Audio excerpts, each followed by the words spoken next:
Jadi saya dulu kuliah itu tipe mahasiswa yang datang on time sebelum dosen datang. Saya duduk paling depan. Saya juga waktu mahasiswa kalau mau tanya itu ya kakinya itu gemeteran duluan. Gemeteran duluan, tangannya dingin duluan sampai ditulis dulu pertanyaannya ya. Oh my god, ini orang suaranya tinggi banget gitu.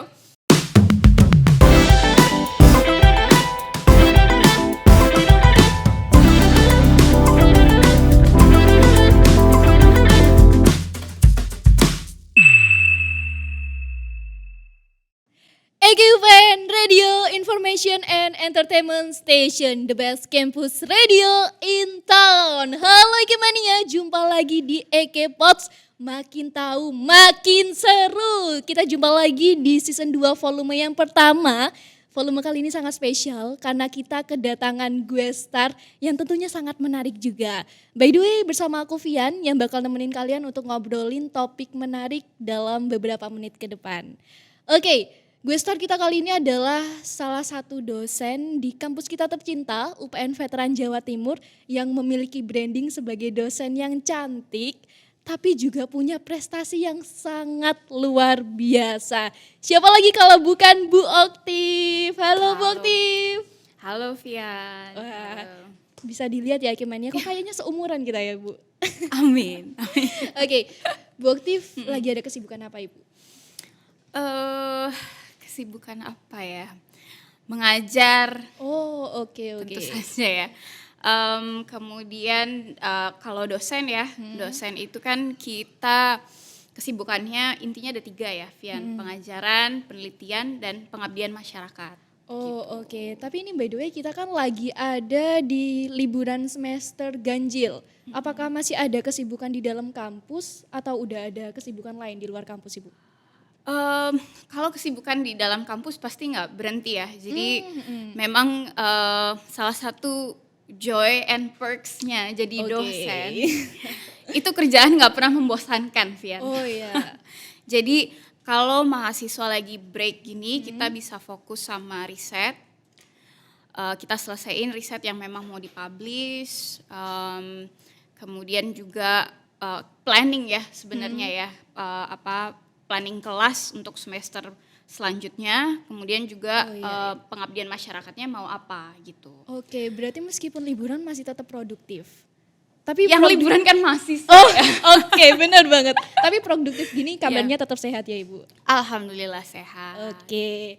Nah, for your information Ekemania, Bu Oktif ini adalah salah satu dosen di jurusan Ilmu Komunikasi. Sesuai banget sama tema yang akan kita angkat Ibu. Temanya adalah bakso. Oke. Bakso ya. Baksonya mana? Kita nggak disuguhin bakso. Oke.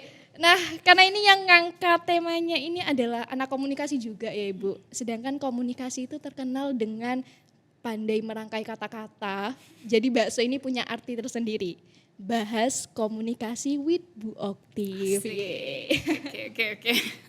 Oke. Fakta uniknya ternyata selain dosen komunikasi, Bu Oktif ini punya background sebagai mahasiswa komunikasi juga ya Ibu. Iya. Ini kenapa kok pada akhirnya menjatuhkan hati kepada jurusan komunikasi? Tuh hati, oke. Ya, sebenarnya sama ya kayak mahasiswa waktu masih muda dulu, lulus SMA. Saya pribadi itu pasti ada pilihan ya, pengennya apa. Benar. Dan idealisnya saya dulu itu pengen di hubungan internasional. Oh oke. Jadi pengen dulu kuliahnya di jurusan hubungan internasional, nanti lulus jadi diplomat. Pengennya sih gitu ya. Yes. Cuma setelah riset banyak, compare universitas, akhirnya saya memutuskan di ilmu komunikasi. Karena ternyata kalau buat saya ya yang paling penting itu budaya internasional, bukan hubungan internasional. Karena kalau hubungan internasional itu kan jatuhnya di politik ya. Yes, benar banget. Diplomasi. Nah, kalau saya lebih suka di interaksi internasional. Jadi kenapa makanya saya S2-nya pun juga ambilnya kan cross cultural communication. Iya. S2-nya juga by the way nggak di Indonesia ya? Iya, alhamdulillah dapat beasiswa ya beasiswa. Iya. Jadi saya lulus S1 2000 berapa? 15. 2015. Ya, alhamdulillahnya dapat beasiswa LPDP. LPDP Ya, itu lembaga apa ya? Dari pemerintah. Oh iya, Lembaga Kementerian- Pengelola Dana Pendidikan. Ya, betul, Kementerian Keuangan. Jadi 2016 berangkat langsung S2 di Newcastle University. Oh, Gitu. oke. Di Inggris. Mungkin yang suka bola ya. Itu tahu lah Newcastle Football Club. Oke, berarti itu dapat beasiswanya setelah lulus S1, setelah menjadi Iya. sarjana komunikasi. Betul sekali. By the way, kalau dapat beasiswa itu kan harus ada tahap interviewnya gitu ya, Bu. Dan kalau masalah interview gitu biasanya jagonya anak Nah, komunikasi bukan betul sih? sekali Vian. Dapat Ya. ilmu gimana, Bu? Akhirnya lebih jatuh cinta ke komunikasi atau di tengah jalan ngerasa aduh kenapa masuk komunikasi ya? Ya. Pernah mikir gitu gak? Mungkin saya cerita dulu saya tipe mahasiswa apa ya dulu ya Oke. waktu kuliah ya. Jadi saya dulu kuliah itu tipe mahasiswa yang datang on time sebelum dosen datang. Saya duduk paling depan. Oke. Duduk paling depan dan di akhir kelas kalau ditanya ada yang mau bertanya, saya langsung angkat tangan. Wah, Jadi kalau misalnya ada yang tanya di kelas, mana sih yang namanya Oktif? Itu tuh yang duduknya paling depan. tapi kayak gini tipe mahasiswa yang paling dicontoh bukan sih? Ya, enggak ya. Maksud saya semua mahasiswa itu punya pengalamannya sendiri-sendiri. Kebetulan saya pengalamannya seperti itu. Tapi yang saya pelajari dari ilmu komunikasi itu sendiri ya, Vian ya. Sebenarnya dua kualitas unggulan dari mahasiswa ilmu komunikasi itu resilience dan agile. Oke. Jadi kemampuan untuk beradaptasi, kemudian kemampuan untuk mengobservasi perubahan dan kita mampu untuk berdiri di tengah-tengah perubahan itu. Gitu. Karena di ilmu komunikasi ini kan kalau menurut saya ya bertahun-tahun ada di bidang ilmu komunikasi. Ilmu komunikasi itu mempelajari dua hal, human doing dan human being. Oke. Human doing itu apa? Nah ini yang teman-teman mahasiswa ilmu komunikasi UPN itu menurut saya sangat difasilitasi ya dari lab ilmu iya, komunikasi. iya. Kita menurut saya ini sangat lengkap ya di ilmu komunikasi ya untuk mewadahi bagaimana kita belajar teknis ilmu komunikasi dari radio, cyber PR, televisi, Iya, bener. Itu anak komunikasi banget. advertising, ya kan? Fotografi. Jadi itu kualitas mahasiswa ilmu komunikasi di human doing-nya. Oke, Jadi berarti kalau di UPN sendiri udah dibekali dulu kualitasnya. betul. Dan satu lagi yang menurut saya ini tidak dimiliki di jurusan lain ya. Ya. Mahasiswa ilmu komunikasi itu sangat mempelajari human being. Jadi tadi dua aspek ya, human doing dan human being. Human being ini apa? Human being ini kualitas atau karakter dan kompetensi yang dimiliki untuk memanusiakan manusia, gampangannya gitu. Yes, Ya. benar. Karena kita kan mempelajari ilmu komunikasi intrapersonal ya, ke diri kita sendiri. Kemudian interpersonal. Kemudian komunikasi lintas budaya. Dan kalau kita membicarakan komunikasi lintas budaya, itu sebenarnya nggak cuma komunikasi beda negara, beda nationality, enggak sama sekali. Saya selalu bilang ke mahasiswa ya, kalau ada mahasiswa yang dari Jakarta sama mahasiswa yang asli Surabaya, pasti beda cara komunikasinya. Yes. Tapi kalau kita berhasil untuk berkomunikasi dengan efektif, itu pasti benefitnya untuk kita juga. Kita jadi punya network anak Jakarta, yang anak Jakarta juga merasa seperti di rumah sendiri ya, karena biarpun dia kuliahnya di Surabaya, tapi dia bisa connect dengan mahasiswa yang bukan dari Jakarta. Jadi menurut saya balancing antara kompetensi dan karakter di human doing dan human being ini yang menjadi kualitas mahasiswa ilmu komunikasi. Jadi itu yang membedakan dengan yang lain. Betul sekali. Oke. Nah, itu tadi kalau dibilang kalau anak komunikasi itu bisa beradaptasi dan mengobservasi gitu ya. Itu adalah perspektif dari masyarakat atau mungkin dari pemikiran kita sendiri sih Bu? Atau gimana? Ya, jadi sebelum saya terjun ya ke dunia pendidikan, saya aktif di bisnis consultant Oh selama iya. 4 tahun setelah saya lulus S2 dan memang di dunia kerja ya, saya terlepas dari background saya dulu sebagai konsultan atau mungkin di dunia kreatif ya. Kalau kita tidak pintar untuk berkomunikasi, biasanya idenya itu tidak akan tersalurkan Iya, dengan baik. saya Jadi setuju. kayak Vian gini ya, misal ya, Vian ini saya lihat komunikasinya sangat bagus. Masih lebih bagus dosennya. Oke. Berarti nyalur ya, Iya. nyalur. Vian misal aja, idenya di kepala nih bagus banyak, apa ide untuk podcast selanjutnya nanti di episode selanjutnya. Tapi kalau Vian mengkomunikasikannya dengan marah-marah atau mungkin gimana sih udah dikasih tahu nggak paham-paham, kan orang akhirnya tidak memahami ya apa namanya maksudnya Vian ini apa. Jadi ya itu kunci apa ya karakter dan kompetensi di apa skill komunikasi itu sangat penting di situ.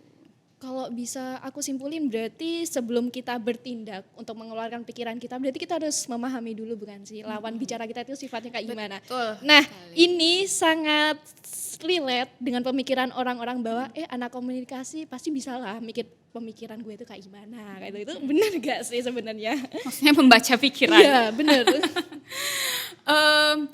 Anak komunikasi itu bukan membaca pikiran ya, Vian ya. Kita membaca non-verbal dan verbalnya orang. Gimana tuh non-verbal? Jadi kalau misal apa ya, Vian aja apa namanya menjadi ini ya announcer atau mungkin jadi MC gitu ya. Vian pasti akan membaca audiensnya dulu ya. Yes. Kalau misal audiensnya cuma duduk diam datar menunggu acaranya mulai, otomatis Vian kan nggak bisa langsung pukul apa namanya pukul mulai acaranya, terserah audiensnya terengage atau tidak, yang penting acara mulai. Pasti kan tidak seperti itu ya Vian ya. Jadi bedanya anak ilmu komunikasi kita bisa membaca dulu situasi ruangan itu seperti apa. Apa namanya Vian bisa membawa energi ruangan itu mau kemana gitu. Jadi kita bukan ini ya, bukan mind reader ya, tapi kita expert di apa namanya membaca secara verbal dan non verbal. Iya, aku juga udah relate sih sebenarnya. Kalau di semester awal itu juga diajari komunikasi verbal dan non verbal, yang ternyata itu sangat diperlukan dalam interaksi sehari-hari. Nah terus ini Bu, pemikiran yang paling sering mainstream adalah anak komunikasi itu public speakingnya harus bagus. Apakah itu benar atau hanya orang-orang tertentu aja? Ya, menurut saya public speaking itu kan berarti bicara di hadapan banyak orang ya. Benar, di depan publik. Di jumlah massa yang lebih dari apa intinya public speaking itu bisa kita bilang one way communication juga. Karena kita berbicara di apa namanya mass audience. Tapi kalau membreak stereotype mahasiswa ilmu komunikasi pinter public speaking, menurut saya bukan itu. Menurut saya mahasiswa ilmu komunikasi itu memiliki skill untuk menginfluence. Oh iya. Ya, jadi influence itu tidak selalu public speaking ya. Influence itu kadang saya dengan Vian aja. Satu orang, tapi akhirnya ketika saya bicara dengan Vian oh iya, ya juga ya. Nah itu kan sudah, itu kan sudah apa ya, influence ya, skill untuk menginfluensi orang. Jadi menurut saya tidak semua mahasiswa ilmu komunikasi itu pintar public speaking, tidak semua mahasiswa ilmu komunikasi itu ekstrovert ya. Oh iya. Karena saya pribadi juga introvert tipenya. Oh iya? Iya, nggak percaya sih ya gimana ya. Kayak gini introvert. Oke. Jadi apa ya hal-hal yang kayak apa ya semua dipukul rata, pinter public speaking, tipenya ekstrovert, tipenya suka nampil di depan kamera, itu tidak semua mahasiswa ilmu komunikasi kayak gitu, Vian. Oh yes, berarti dipatahkan ya perspektif itu. Oke, pertanyaan terlintas nih Bu, menarik. Kalau misal seandainya bisa disuruh memutarbalikkan waktu dari SMA ke kuliah, apakah Bu Oktif bakalan tetap ngambil ilmu komunikasi? Kenapa? Ya, kalau saya tetap ya, Vian, Tetap ya, yakin ya berarti. Saya yakin. Jadi sempet sebenarnya saya dulu SMA kan IPS ya. Oh iya. Sempat di tengah-tengah itu kepikiran kayak purposeless banget. Jadi ilmu komunikasi apa ya purpose-nya ya, bantu orang apa ya, di bidang apa ya, kok kayaknya lebih enak jadi dokter. Nah, ya. Kok kayaknya langsung hands on gitu, bantu orang sakit, nyembuhin orang sakit di ruang operasi. Tapi setelah saya mempelajari banyak hal, masuk ke studi S2 ya, ternyata purpose dan cara kita membantu di bidang ilmu komunikasi itu juga nggak kalah dengan yang hands on langsung ya kalau jadi dokter ya. Bahkan saya juga kepikiran bisa lah jadi dosen terus nanti lanjut jadi dokter. Wow. S3 ya, bukan mau dokter, dilanjutkan? semoga ya Oke, ya. amin ya gimana ya. Jadi kalau dibilang menyesal atau tidak ya, Vian ya. Justru sangat bersyukur sekali, apalagi begitu jadi dosen di UPN, melihat mahasiswanya itu sangat semangat belajar, melihat labnya itu sangat terfasilitasi, dan saya juga bisa menjadi pengajar yang memberikan network internasional saya ke teman-teman mahasiswa, itu sangat sangat purposeful dan fulfilling. Oke. Gitu. Nah, dosennya ini.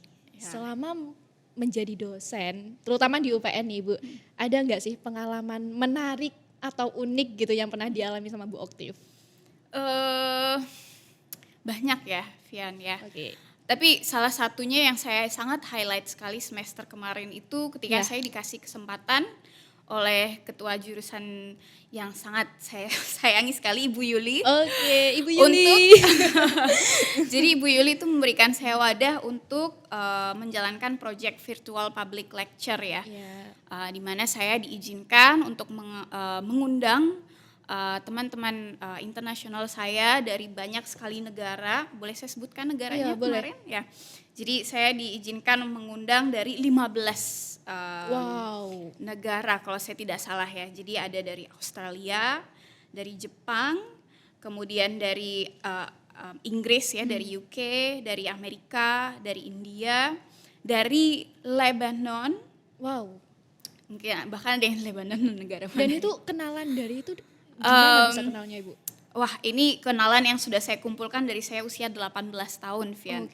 Jadi saya waktu studi S1 sempat ikut pertukaran pelajar ya di Filipina, di Manila. Jadi waktu itu student exchange, dan kebetulan student exchange-nya itu banyak student lain yang dari negara tidak hanya di Manila saja, tapi dari Eropa, dari Amerika, dari New Zealand, Australia. Dan nah, di situ saya menggunakan kemampuan komunikasi saya ya untuk menjaga network saya, untuk menjaga relationship. Karena kita bisa ya ketemu banyak orang, kita bisa ketemu orang dengan keahlian A, B, C, D, E. Tapi kalau kita tidak pintar untuk menjaga networknya itu, otomatis saya kemarin nggak akan bisa mengundang teman-teman saya yang dari banyak negara dan sudah memiliki profesi dari banyak bidang ya. Gitu, Vian. Dan itu kenalannya udah lama berarti ya? Kok bisa masih tetap menjaga interaksi sampai sekarang loh? Kalau saya sama teman SD udah lost kontak sih sebenarnya. Oke. Menurut saya kita sangat berterima kasih ya dengan kemajuan digital, Vian. Mulai dari Facebook. Saya dulu zaman Skype, mungkin ada yang tahu di sini? Ya, masih Skype. ingat. Ya, saya sangat menjaga Skype saya dulu itu untuk sekedar tanya how are you, what keeps you busy, terus what's new from your life. Jadi sesimpel itu. Berarti masih menjaga komunikasinya. Ya, betul, Vian. Jadi networking itu kita nggak bisa ya expect kayak saya jaga networking sekarang nanti minta imbalan, nggak bisa gitu. Jadi kita networking itu benar-benar ya flowing aja. Sampai akhirnya nanti ada kesempatan seperti saya kemarin itu baru diajak, diundang baik-baik. Mau nggak ya sharing ke mahasiswa gitu. Oke. Nah, terus ini Bu, kalau pengalaman dosen di kelas, pernah nggak sih waktu ngajar Bu Oktif, Iya. tiba-tiba ada pertanyaan dari satu orang anak, karena ikom ini kan dari FISIP ya. FISIP itu terkenal dengan kritis, udah FISIP ikom lagi. Iya. Nah, pertanyaannya tuh tiba-tiba sangat out of the box. Iya. Bahkan dari Bu Oktif sendiri belum pernah tahu ini pertanyaan apa ya. Oke. Pernah nggak sih Oke. ngalamin keadaan kayak Oke. gitu Ibu? Ada, saya nggak perlu sebut nama mahasiswanya Iya. ya. Tapi ini mahasiswa yang sangat aktif bertanya dan saya sangat appreciate sekali. Jadi dia bertanya tentang revolusi industri Oke. 3.0 kalau nggak salah ya. Waktu itu kita membahas apa ya? Kita membahas tentang revolusi digital. Oh iya. Jadi komunikasi pemasaran digital. Terus dia tanya tentang revolusi 3.0 dan saya di situ benar-benar bingung sebenarnya apa ya revolusi. Karena itu lebih ke arah industrial sebenarnya, bukan Yes. komunikasi pemasaran digital, revolusi yang dia tanyakan. Ya, jadi waktu itu saya benar-benar appreciate sekali ya, ada mahasiswa yang men-challenge saya untuk buka lagi internet, buka buku, dan itu ya itu sangat apa namanya, ya asik lah punya Sangat menantang mahasiswa, ya. Kayak gitu tuh langsung dijawab atau saya keep dulu ya. Kalau saya suka melempar ke mahasiswa dulu ya. Oke. Jadi mungkin ada mahasiswa, karena mahasiswa itu sebenarnya pinter-pinter ya, Vian Iya. ya. Jadi it's okay untuk melempar itu ke mahasiswa. Mungkin mereka ada bayangan lain, mungkin mereka ada perspektif lain. Jadi saya bisa tambahkan dengan apa yang saya pahami juga tentang Oke. apa yang ditanyakan itu. Dan itu juga akan memancing adaptasi kita nggak sih Ibu? Betul Untuk sekali. mereka lagi-lagi komunikasinya kepake ya. Ya, ya. Dan itu di nanti begitu lulus ya di tempat kerja itu pasti akan sangat terpakai, Vian. Oh iya. Jadi ketika ada problem apa di tempat kerja atau ide yang diharapkan, kalau kita sudah terbiasa ya jadi mahasiswa yang memancing atau memberikan pancingan Memancing. atau ngasih umpan ya, Iya. itu nanti pasti akan jadi kualitas yang bagus ketika kita menghadapi dunia nyata gitu. Oke. Nah, by the way Ibu, kalau dilihat-lihat dari profil backgroundnya Bu Oktif ini, Bu Oktif juga pernah menjadi seorang public relations. Ya. Dan itu juga relate gitu loh Bu sama komunikasi. Apakah Ibu mengambil hal itu harus disesuaikan sama komunikasinya atau pernah nggak mikir keluar jalur dari Oke. komunikasi? Kalau saya mengambil itu sebenarnya passion ya, Vian Passion. ya. Nah, pentingnya komunikasi intrapersonal ini. Kayak kita perlu tahu kan sebenarnya kita itu passionnya apa, pengennya apa. Kalau yang PR saya ambil kemarin itu sebenarnya yang saya passionkan itu perusahaannya ya. Perusahaan tempat saya waktu itu bekerja. Jadi kebetulan perusahaan itu startup di bidang mental health awareness. Oke. Dan saya sangat passionate sekali untuk mengencourage, dan itu ditargetkan untuk mahasiswa, untuk anak muda. Dan saya paling passionate tentang youth development, kemudian mental health awareness juga. Jadi dan kebetulan mereka waktu itu buka untuk PR for universities. Jadi Oh, yes. public relation untuk mengkonekkan perusahaan dengan universitas, terutama di mahasiswa jurusan psikologi waktu itu.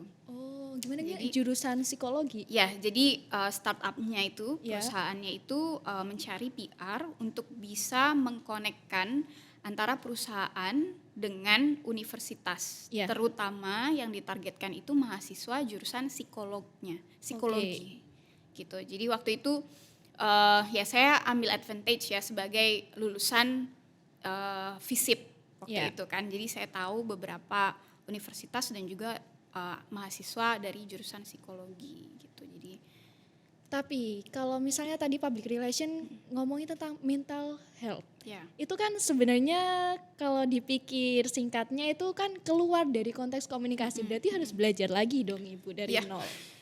Jadi keluar dari konteks ilmu komunikasi itu menurut saya tidak pernah masalah ya untuk mahasiswa ilmu komunikasi. Oke. Jadi salah satu benefitnya juga jadi ilmu komunikasi di apa kita belajar di ilmu komunikasi itu kita bisa lebih tadi saya bilang resilient dan agile ya. Kita bisa untuk menyerap banyak ilmu kita bisa memahami itu dengan mudah menurut saya ya.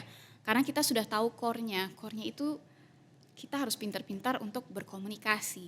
Jadi kalau misal saya nggak tahu gitu ya tentang bidang psikolog itu tadi, kita tidak tahu, saya tidak tahu sebenarnya sistem terapi di psikolog itu seperti apa yang perusahaan ini lakukan, tinggal saya tanya aja sebenarnya. Dan jadi lulusan mahasiswa ilmu komunikasi itu saya belajar kita menanyakan hal dengan tepat. Jadi tidak asal bertanya, Vian, itu sih. Dan ini sih kayaknya yang sulit ditemukan sekarang. Makanya orang, apalagi mahasiswa ya, kalau misalnya bertanya itu lebih takut duluan. Ya. Kalau saya pernah ada di posisi itu, mau tanya, takut, mikirnya tuh kayaknya ini udah dijelasin deh. Itu kayaknya pertanyaannya sepele deh. Itu pernah terlintas. Saya juga waktu mahasiswa kalau mau tanya itu ya kakinya itu gemeteran. Gemeteran duluan, tangannya dingin duluan sampai ditulis dulu pertanyaannya ya. Oke. Ini sudah make sense apa belum pertanyaannya, sudah ditanyakan apa belum, tapi ujung-ujungnya pengalaman saya bertanya dan punya interaksi dengan dosen itu akan jauh lebih berharga ya dibanding saya diem aja. Iya gitu sih. sih Vian. Yang Bu Oktir sampai waktu mahasiswa sampai duduk di depan itu karena semangat sebagai maba atau memang saking cintanya dengan komunikasi? Ya saya mau highlight itu juga sih. Saya duduk di depan itu cuma di semester 1 sampai 2 ya. Iya. Semester 3 udah mulai aktif organisasi mahasiswa. Ya. Sudah mulai sudah mulai ya nggak cuma kuliah aja ya. Jadi ya mulai duduknya pelan-pelan geser sampai akhirnya ujung-ujungnya duduk paling belakang. Oke. Jadi ya standar lah gitu. Iya, sudah. Oke, terus nih Bu, kalau misal saya ngasih pilihan antara network, skill, dan capital, mana yang harus diurutkan sesuai prioritas untuk menjadi seorang Bu Oktif yang saat ini? Wah. Network, skill, dan capital. Mungkin Vian bisa jelaskan capital ini maksudnya capital gimana? Itu kayak kita harus membutuhkan dana, modal untuk menggapai cita-cita kita, menggapai impian kita kuliah di luar negeri kayak gitu. Oke. Kalau dari saya, pengalaman saya Vian ya, otomatis yang pertama itu skill. Ya. Perlu kenapanya nggak ini? Iya dong, penasaran ini. Skill. Jadi kenapa skill? Karena kita perlu tahu dulu kan, kita itu interestnya di bidang apa. Jadi skill itu jangan pernah memaksakan apa sih yang sebenarnya dibutuhkan di luar sana. Karena itu akan sulit, kita akan dragging ya, kita akan capek dengan sendirinya. Contoh, saya passionate di budaya internasional. Otomatis skill yang saya kejar akhirnya kan paling utama aja bahasa Inggris, ya kan.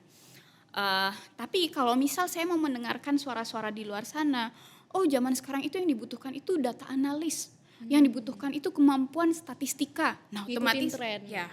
Dan saya paling benci sama angka, misal gitu. Tapi kalau saya ngikutin itu pasti dragging kan ya. Pasti akhirnya kayak kita menyeret terlalu berat. Nah, jadi yang pertama otomatis skill yang kita interest dan passion. Yang kedua network, itu pasti akan mengikuti. Karena di mana kita nyemplung, ya di situ kolamnya gitu Vian ya. Jadi di situ setelah saya belajar bahasa Inggris dari berbagai resource ya. Saya resource utamanya dulu belajar bahasa Inggris itu nonton film Harry Potter. Ya kayaknya banyak lah ya, orang juga suka Udah nonton Harry Potter yang terbaru? Yang terbaru malah yang mana? Oke. Setelah itu terakhir capital. Tapi tadi kalau misalnya ngomongin skill, yang masuk public relation, psikologi kan Bu Oktif nggak tahu psikologi. Bisa dibilang itu bukan skillnya Bu Oktif. Ya. Kenapa tuh? Bertentangan dong. Ya, jadi ini mulai bahas ini ya, PR di psikologi. Jadi secara produk, memang produknya waktu itu adalah psikologi ya. Jadi yang ditargetkan mahasiswa semester akhir jurusan psikologi. Kemudian yang menjadi usernya untuk perusahaannya itu sebenarnya kalangan luas ya, tidak hanya orang-orang psikologi, karena itu kan jadi servisnya itu untuk curhat dengan psikolog waktu itu. Em, skill yang saya miliki waktu itu sebenarnya adalah mengkonekkan antara perusahaan dan juga ke universitas. Jadi saya tidak perlu terlalu khawatir ya dengan saya tidak tahu mahasiswa psikologi itu karakternya seperti apa. Yang jelas saya taunya berkomunikasi dengan orang, mau dia backgroundnya apapun, kalau kita sopan, kita komunikasinya jelas, kita jelas tujuannya apa, itu pasti lancar. Berarti gitu, kuncinya Fian. sopan gitu ya. Meskipun kita nggak tahu tentang orang itu. Ya. Oke. Dan kita cukup membaca aja sebenarnya ya kan, caranya supaya kita bisa connect dengan mahasiswa psikologi itu seperti apa. Ini sih yang Gitu. perlu digarisbawahi Ibu. Maksudnya membaca ini kayak gimana sih? Tadi balik lagi Vian ya, Gimana? membaca verbal dan non Oh, verbalnya gitu. Jadi contoh kalau misal kita baru ketemu orang, kemudian orang itu ngobrol atau cara berbicara dengan kita itu suaranya, intonasinya tinggi gitu ya. Nah, kalau misal kita tidak terbekali cara berkomunikasi dengan baik, pasti kita udah baper duluan ya, kayak Bener. oh my god, ini orang suaranya tinggi banget gitu.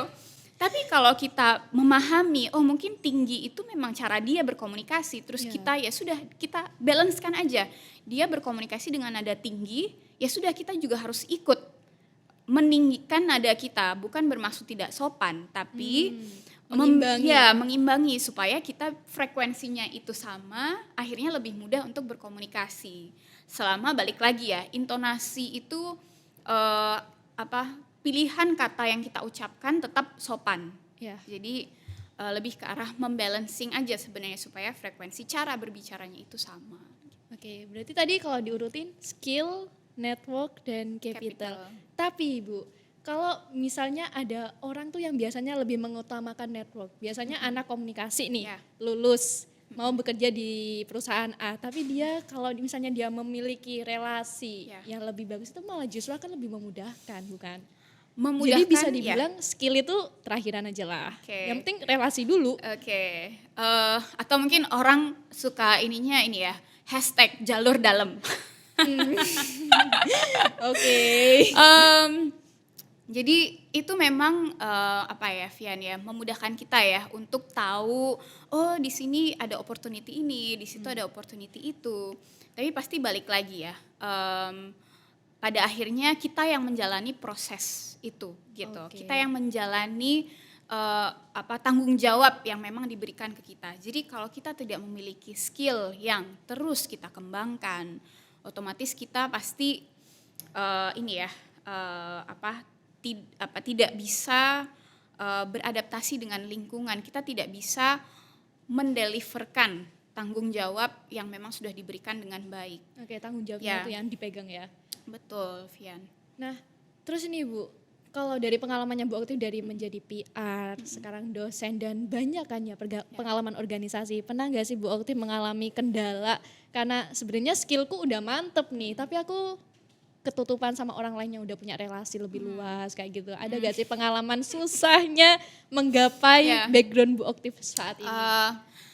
Menurut saya itu faktor relasi kita dengan Tuhan ya, Vian ya. Oke. Doanya udah sekenceng apa nih gitu.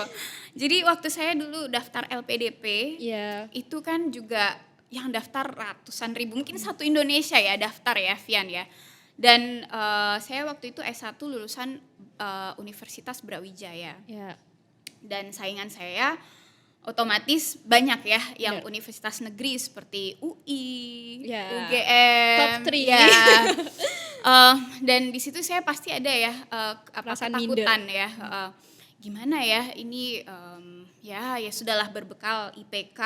Alhamdulillah waktu itu IPK saya 3,51 ya, tidak terlalu tinggi tapi juga tidak terlalu rendah ya, Vian ya. Saya yakin dengan kemampuan pengalaman organisasi saya, dengan prestasi akademis saya, kemudian juga keaktifan saya. Dan saya dulu waktu S1 juga aktif sebagai ketua presiden ISEC ya. Ketua Oh, presiden ISEC ada yang tahu Iya. mungkin ya di Brawijaya Iya. ada. Jadi saya percaya diri dengan apa yang saya miliki. Kuncinya Tadi balik pede. lagi skill tadi itu Iya. ya yang sudah saya bangun selama 4 tahun, Vian ya.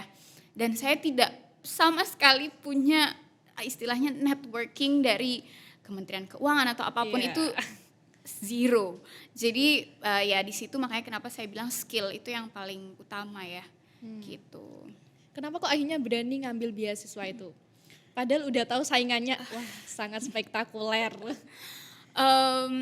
Kenapa berani? Pertanyaannya sulit ya, Vian ya. Kenapa berani? Karena sebenarnya saya nggak pikir panjang juga waktu itu. Kadang kita butuh ini ya, ketika kita mau mengambil sesuatu yang kita tahu kayaknya sulit ya. Kita nggak perlu pikir terlalu panjang, Vian. Apalagi kalau itu tidak doesn't cost us anything. Kayak kita nggak perlu bayar juga kan ikut beasiswa waktu itu. Saya tidak perlu mengeluarkan uang pendaftaran atau apapun itu, jadi gratis. Jadi kalau itu gratis ya mental mahasiswa ya waktu itu ya. Kalau gratis maju aja. Gitu. Jadi biarpun waktu itu kayak takut nggak ya, takut dibilang takut ya takut. Tapi kalau sudah urusan berani nggak berani, nggak perlu dipikir panjang. Pokoknya selama ada waktu, ada opportunity-nya di situ juga, dan kita merasa kita bisa, ya sudah maju. Nah itu ngelawan rasa takut itu, gimana caranya ngelawan? Karena kita tahu sendiri, mungkin kita selalu ngebandingin diri kita dengan yang univnya lebih tinggi di Jakarta. Kalau dari saya sendiri kalah duluan sih. Kok Bu Okti masih harus maju gitu loh. Ya itu tadi, jangan kalah sebelum berperang ya. Jadi kalau saya takutnya itu nanti kalau sudah nyemplung. Jadi saya waktu S2 di Inggris pun ada fase di mana saya sangat takut nggak lulus. Bahkan saya sempat kita ada namanya dosen pembimbing ya. Kalau di Inggris sama lah kayak di Indonesia ya. Kita semua dikasih dosen pembimbing. Ada di semester 2 saya merasa ini kayaknya IPK-nya nanti nggak bagus atau apa. Saya datang ke dosen kita sebutnya itu academic supervisor ya. Saya bilang, saya ini kesini pakai beasiswa, tapi ini kayaknya nilainya nggak akan bagus. Saya nanti kalau nggak bisa lulus gimana? Ini kayaknya nggak bisa lulus gitu. Dan saya masih pengen studi S3, which is kalau mau studi S3 nilainya kan lulusnya juga harus bagus ya. Jadi saya nangis waktu itu. Saya nangis waktu itu. Semester 2 itu baru saya baru mulai kepikiran ya. Nekat banget sih S2 di Inggris gitu. Padahal juga Inggris itu kan bahasa Inggrisnya sangat advance ya, Vian ya. Dan waktu itu bahasa Inggris saya pun juga harus beradaptasi lagi. Jadi ya menurut saya ketakutan itu dihadapi ketika ketakutan itu datang. Gitu aja, Vian. Karena waktu saya mulai S2 kan sama sekali nggak kepikiran ya. Bisa masuk, tapi nanti lulusnya gimana gitu kan. Nggak kepikiran sama sekali. Jadi waktu masalahnya itu datang ya sudah dihadapi di situ saja gitu. Nah ngomongin S2 ini Bu, apakah emang udah cita-cita dari kecil kok berani ngambil di luar negeri gitu? Ya ini balik lagi ya, childhood dreams mungkin ya. Saya dulu suka Harry Potter sekali ya. Suka saya nggak kepikiran S2 sebenarnya. Sampai kebawa di kuliah ya Harry Potter. Saya nggak kepikiran apalagi untuk studi S2 di Inggris itu kan. Kalau kita pakai logika dasar ya, di sana S2 mahal, kemudian transportasi juga mahal, pasti nggak kuat lah untuk ngebiayai sendiri ke sana tuh nggak kepikiran. Tapi saya ada semangat di mana saya suka Harry Potter, saya suka budaya cross cultural itu tadi, saya suka untuk networking dan saya nggak malu-malu dengan bahasa Inggris saya. Jadi saya waktu ke Filipina itu bahasa Inggris saya itu jelek sekali, Vian. Bahkan ada salah satu teman saya ya dari Rusia. Jadi dia bahkan juga bukan bukan native English ya. Tapi saking jeleknya bahasa Inggris saya, dia itu datang dan dia bilang, "You know what? Your English is so bad." Gimana kabarnya dia sekarang ya? Dan saya cuma saya diam. Itu jadi pukulan buat lebih semangat ya. Tapi terus kita kan harus pintar mengolah mindset ya, Vian ya. Saya diam, terus saya compare. Dia umurnya waktu itu sudah 23 tahun. Saya masih 18 jadi tahun. tameng ya. Iya. Akhirnya saya cuma bisa bilang, "You know what? I'm only 18." Terus dia kayak, Oke lah. Mengundang emosi ya. Ya. Nah ini perbedaan budaya banget kan dari luar Iya. negeri sama Indonesia. Gimana caranya Bu Okti bisa beradaptasi? Ya. Karena itu dari luar kota aja budayanya beda. Iya. Ini luar negeri loh. Kok bisa beradaptasi gitu? Beradaptasi. Nah ini ya, apa ya? Ini rumus saya pribadi, Vian ya. Oke, rumus gimana itu? Jadi sebelum kita berinteraksi dengan budaya luar, Ya, pastikan kita itu sangat secure dengan budaya kita sendiri dulu.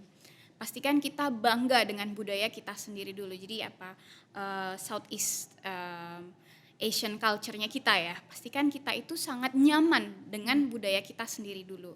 Dari situ nanti kita akan dengan mudah untuk memahami kenapa budaya orang lain seperti itu. Kita memahami, oh ini toh bedanya. Kalau kita di Asia seperti ini, di Western seperti itu. Oh gitu. Jadi kita langsung memahami perbedaannya seperti itu dan kita memahami kenapa kok seperti ini seperti itu. Karena kita sudah secure sendiri dengan budaya kita ini ya, dan dengan budaya kita dari lahir ya. Jadi dari situ akan pertama kita tidak terombang-ambing budaya, kita tidak mempertanyakan identitas kita siapa, kita tidak midlife crisis ya dengan budaya mereka dan budaya kita. Jadi harus se-confident dan se-secure itu dulu. Baru kita akan dengan mudah memahami kenapa budaya orang lain itu seperti itu. ya ini termasuk rumus komunikasi ya dari Bu Okti, dosen ilmu komunikasi. Oke, akhirnya butuh berapa lama untuk bisa beradaptasi di luar negeri? Oke. Nah ini saya bawa-bawa riset dulu nih. Oke. Sedikit nih. Wah, perlu riset ya. Karena unik sekali menurut saya. Jadi kalau riset yang saya baca, ketika kita pindah ke luar negeri, tinggal untuk jangka waktu yang panjang, minimal sekali dibutuhkan waktu itu 3-6 bulan. Wow. Untuk kita akhirnya bisa dengan mudah menyesuaikan lingkungan ya. Ya. Menyesuaikan lingkungan itu macam-macam, Vian. Jadi kalau saya kan menyesuaikan dengan sistem pendidikan yang di sana. Karena sistem pendidikan yang di sana pasti sangat berbeda dengan di sini. Belum bahasanya juga. Jadi memang 6 bulan itu minimal sekali untuk orang bisa menyesuaikan budaya. Saya pun butuh waktu 6 bulan waktu itu. 6 bulan juga? Ya, tapi setiap orang karakternya beda-beda, jadi itu pasti berbeda juga butuhnya itu berapa lama gitu. Oke. Masih ingat teman pertama yang di Newcastle yang akhirnya jadi sahabat karib? Ya, ada. Jadi waktu itu di kelas saya ada satu mahasiswa yang kayaknya mirip orang Indonesia ya gitu. Oke. Ya, karena beliau ini berhijab, kemudian cewek ya, namanya berhijab cewek ya. Kemudian dia juga melihati saya gitu, kayak dilihat-lihat gitu. Akhirnya saling sapa, ternyata dia dari Brunei. Oke. Ya, jadi dia itu salah satu sahabat pertama yang saya yang saya dekat ya di Inggris. Baru setelah itu mulai masuk ke negara-negara non-native English dulu pasti. Jadi yang dari Kolombia, kemudian dari Jerman, dari mana lagi? Polandia. Jauh-jauh itu juga ya banyak. ternyata. Iya. Tapi memang kebanyakan dari kelas saya waktu itu mostly dari Eropa memang. Oke. Terus akhirnya perjalanan di luar negeri gimana? Happy ending? Alhamdulillah happy ending ya. Bisa lulus dengan nilai baik. Berapa tuh nilainya?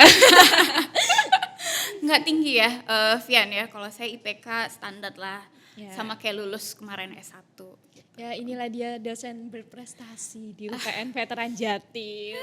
Inilah announcer Sudah skip ya. podcast yang berprestasi. Oke, ada rencana plan apa lagi Bu? Untuk beberapa bulan ke depan, jangka panjang? Beberapa bulan ke depan, jangka panjang ini ya? Plannya adalah ya memperkuat riset ya, Vian ya, karena kalau mau studi S3 itu pastikan juga berbekal riset ya. Diperjuangkan ya S3-nya? Ya, betul sekali. Dan saya ingin tahu juga karena riset itu kan mungkin mahasiswa kalau disuruh bikin esai gitu ya udah males duluan Aduh, baca saya jurnal. juga. Nggak tahu lah ini apalah, terserah lah pokoknya copy paste di Saya lebih milih paraphrase. ngomong daripada nulis. Tapi kalau saya riset itu sebisa mungkin terfokuskan ya. Semua temanya sama dan kebetulan saya itu sedang meneliti tentang presence. Jadi self awareness dan bagaimana kita ketika berkomunikasi kalau kita presence ya atau kita hadir dengan penuh itu pasti kualitas komunikasinya berbeda dan saya pengen meneliti lebih lanjut tentang itu. Komunikasi lagi-lagi. Ya panjang ya ternyata jalan hidupnya Bu Oktif. Saya lihat dari Bu Oktif ini kok terkonsep banget gitu ya. Dari pemikirannya, cita-citanya yang dari Harry Potter sekarang S2 ke luar negeri. Karena mungkin saya orangnya agak tegang juga, Via. Oke. Jadi ya mungkin dah ya agak terkonsep gitu. Oke, memang harus terkonsep lah konsepnya Bu Oktif. Enggak sih Vian. Menurut saya kita perlu flowing juga ya. Kita perlu membaca keadaan kita, terutama ya keadaan kita itu lagi ada di mana sebenarnya. Kita state-nya itu sedang tertarik dengan apa atau mungkin kita suka di bidang apa. Menurut saya kalau kita aware dengan hal itu, kedepannya ingin apa itu jauh lebih gampang sih untuk mengartikan ya. Menarik, gitu. Menarik. Dari tadi bahasanya tinggi banget loh. Aku berusaha mencerna gitu maksudnya Okay. gimana. Tapi bisalah beradaptasi. Anak komunikasi. Oke, gimana itu tadi perjalanan panjang Bu Oktif dari mahasiswa komunikasi sekarang jadi masternya komunikasi. Waduh. Oke, Bu Oktif kira-kira ada gak sih sedikit closing statement buat teman-teman Ekemania tentang komunikasi atau tentang apapun deh, boleh. Oke. Komunikasi itu yang perlu kita jaga, Vian ya. Menurut saya ada 3. Komunikasi dengan higher power ya, dengan siapa pencipta kita, komunikasi dengan diri kita sendiri, dan komunikasi dengan sesama. Nah kalau 3 ini komunikasinya align, komunikasinya itu lancar ya, Vian ya. Saya rasa itu akan menjadi satu fondasi yang solid untuk kita itu bisa stand out di era perubahan yang serba gila ini. Mulai dari digital, mulai dari industri, mulai dari bisnis yang semuanya serba berubah ya. Kita perlu jadi orang yang secure dulu sama diri kita sendiri. Dari situ nanti kita akan lebih mudah juga berkomunikasi dengan orang lain gitu. Ya, wah, karena dunia itu keras ya. Dunia itu keras. Itu tadi. Tapi hati kita nggak boleh keras ya, Vian ya. Oke, itu tadi quotes sendiri apa terbesit dari siapa itu? Itu tadi kayaknya hasil dari ngelamun saya. Waduh, ngelamun mikirin ini perlu riset apa lagi ya habis ini. Oke, kalau quotes sendiri dari orang lain atau dari mana ada gak quotes yang sangat membekas yang menjadi pondasi hidupku saat ini? Oke. Mungkin ini agak berat ya, Vian ya. Saya tuh suka membaca novelnya Andrea Hirata. Vian juga suka? Kita suka. Oke. Jadi di salah satu buku Andrea Hirata, saya lupa buku berapa, ada pembatas bukunya. Mungkin tahu ya, di situ ada quotes dari sahabatnya Andrea namanya Arai. Dia nuliskan Tuhan itu maha memeluk mimpi-mimpi. Itu yang saya pegang dari saya kecil suka sama Harry Potter, mau sereceh apapun ya mimpi itu ya.